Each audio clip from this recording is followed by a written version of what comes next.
पता नहीं क्यों यकीन नहीं हो रहा कि आज मैंने रॉ का एपिसोड ही देखा या फिर कुछ और ही देखा है। एक तो चैंपियनशिप मैच, इस पे चैंपियनशिप मैचेस देखने को मिले, एक्सपेक्टेड नहीं होता तब हमको अच्छा रॉ का एपिसोड देखने को मिल जाए।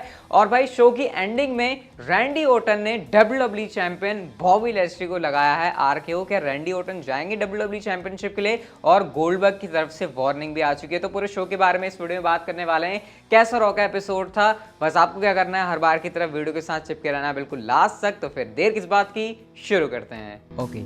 Hello chatters, my name is Rohit and you are watching Wrestle Chatter. सबसे पहले हमको जो रॉ की स्टार्टिंग है वो देखने को मिलती है United States champion Damian Priest के साथ। वो रिंग में आते हैं और यहाँ पर एक तरीके से हमको उनकी तरफ से ना ओपन चैलेंज ही देखने को मिलता है। वो कहते हैं कि कैसे वो यूएस चैंपियनशिप जो उनके पास आ चुकी है उसकी रिस्पेक्ट करते हैं, क्योंकि काफी सारे बड़े बड़े लोगों ने इस चैंपियनशिप को अपने पास रखा हुआ है। जैसे कि वो रे मिस्टेरियो का नाम लेते हैं, वो जॉन सीना का नाम लेते हैं, कुछ बुरे लोगों का भी वो नाम लेते हैं जैसे कि बॉबी लेस्ली का। वो कहते हैं कि यहाँ पर जो बॉबी लेस्ली है उन्होंने कैसे मतलब वो कावर्ड एक तरीके से उनको बोल रहे होते हैं। और उसके बाद वो यहाँ पर कहते हैं कि चलो जो मेरा जो ओपन चैलेंज है अब वो शुरू होता है। और इसको यहाँ पर आंसर करने के लिए आते हैं शेमस। वो कहते हैं कि भाई मेरे हाथ से चैंपियनशिप गई है और मैं इस चैंपियनशिप को जो है वापस लेना चाहता हूँ। शेमस आते हैं, इसके बाद ड्रू मैकिंटायर आते हैं। ड्रू मैकिंटायर आकर कहते हैं शेमस ठीक है तुम्हारा ख्याल तो सही है, लेकिन मेरा ख्याल भी सुन लो। मैंने टैग टीम चैंपियनशिप जीत ली है, मैंने डब्ल्यूडब्ल्यूई चैंपियनशिप जीत ली है, मैंने इंटरकॉन्टिनेंटल चैंपियनशिप जीत ली है, मैंने यूएस चैंपियनशिप अभी तक नहीं जीती। और फैंस चाहते हैं कुछ फ्रेश देखना,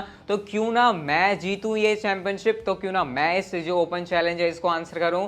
अब ऐसा कहते कहते गाइस यहाँ पर जो थीम सॉन्ग है वो प्ले होने लग जाता है बॉबी लेस्ली का और एमवीपी का। मतलब बॉबी लेस्ली और एमवीपी यहाँ पर आ जाते हैं। तो यहाँ पर वो कहते हैं कि ठीक है चलो।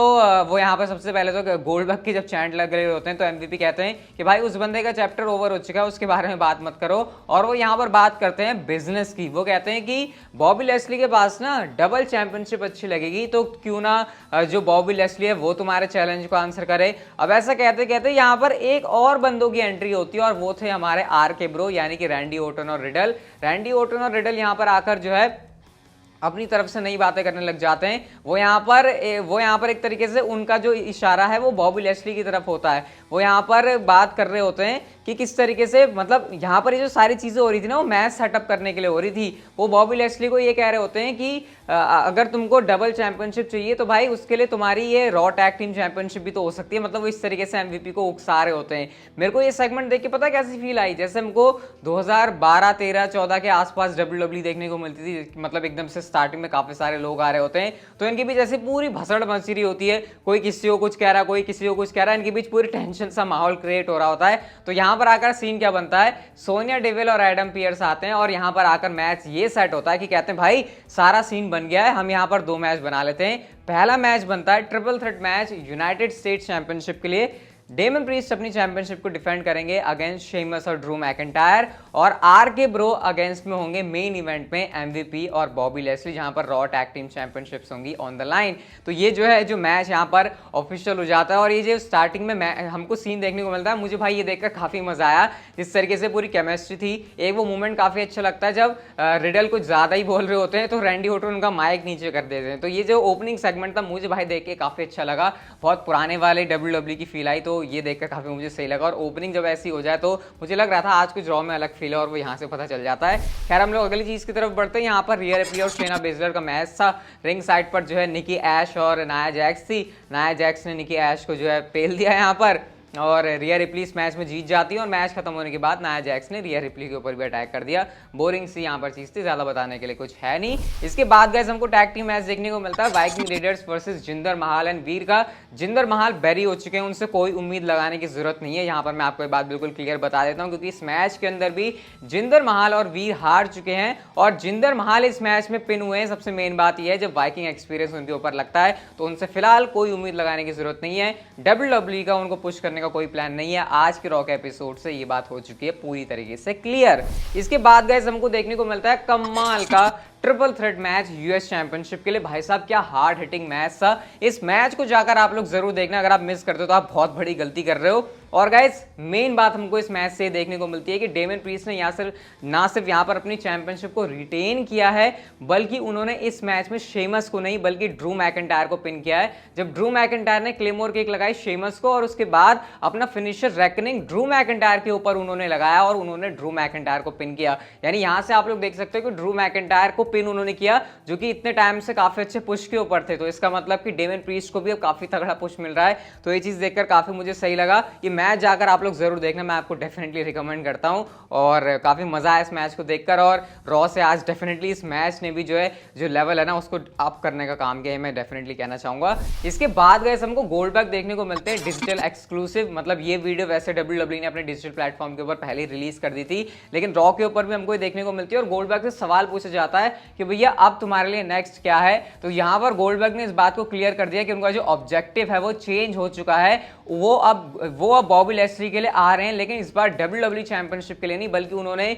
जो उनके बेटे के साथ किया उस चीज के लिए, और वो आ रहे हैं बॉबी लेस्ली की सोल के लिए। वो उनकी चेस्ट से उनकी सोल को उखाड़ फेंकेंगे। मतलब गुस्से में है गोल्डबर्ग यहां पर, और डेफिनेटली वो बॉबी लेस्ली का काम तमाम करने वाले हैं। तो क्लियर है यहां पर ये बात, अनफिनिश्ड बिजनेस है गोल्डबर्ग एंड बॉबी लेस्ली का, और डेफिनेटली गोल्डबर्ग कुछ तो करने वाले हैं बॉबी लेस्ली के साथ। और हमको पता है पेपर व्यू आ रहा है बड़ा वाला सऊदी अरबिया के अंदर, तो वहां पर हम लोग एक्सपेक्ट कर सकते हैं। लेट्स सी किस तरीके से इनकी जो स्टोरी लाइन है वो आगे बढ़ती है, कब गोल्डबर्ग वापस आ रहे हैं, और इनके बीच जब भी कुछ होगा घमासान डेफिनेटली होने वाला है। और इस बार गोल्डबर्ग स्टोरी लाइन के अंदर इन्वॉल्व हैं, ये बात डेफिनेटली देखकर काफी ज्यादा अच्छा लग रहा है। और जब आएंगे गोल्डबर्ग वापस तो डेफिनेटली किसी बड़े धमाके के साथ ही वापस आने वाले हैं। इसके बाद गए हमको ईवा मरी वर्सेस डूड्रॉप के बीच मैच देखने को मिलता है, जो कि कभी स्टार्ट ही नहीं हुआ। डूड्रॉप ने आते जो अटैक करना शुरू कर दिया ईवा मरी के ऊपर। इवन अटैक तो खुद शुरू किया, रेफरी भी खुद ही बन गई, वो खुद ही 1 2 3 पिन काउंट उन्होंने किया। रेफरी देख रहा है ये क्या चल रहा है, और इतना बुरा उन्होंने अटैक कर दिया कि रेफरी बताता है कि ईवा मरी जो है मैच में कंपीट नहीं कर सकती,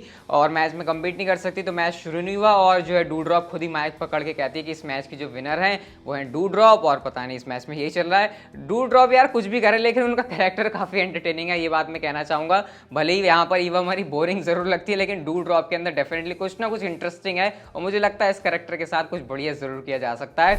इसके बाद गाइस हमको कैरन क्रॉस वर्सेस हुम्बर्टो कैरियो के बीच मैच देखने को मिलता है। यहाँ पर ज्यादा बताने के लिए कुछ खास है नहीं। क्रॉस जो है यहाँ पर काफी अच्छे तगड़े पुश के ऊपर हैं, और यहाँ पर उन्होंने अपना सबमिशन मूव लगा के इस मैच में जीत हासिल कर ली है।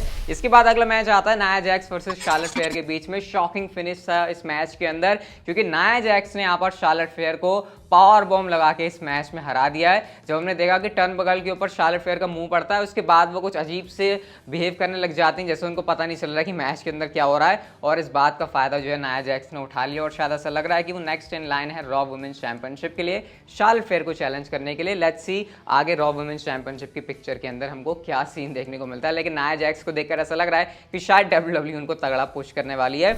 इसके बाद हमको ऑमस वर्सेस मॉरिसन के बीच मैच देखने को मिलता है। यहाँ पर भी मॉरिसन अलग जरूर हो गए मिस से, लेकिन पुश उनको अभी भी नहीं मिल रहा है, और ऑमस ने यहाँ पर बिल्कुल चीर फाड़ के जो है मॉरिसन को हरा दिया।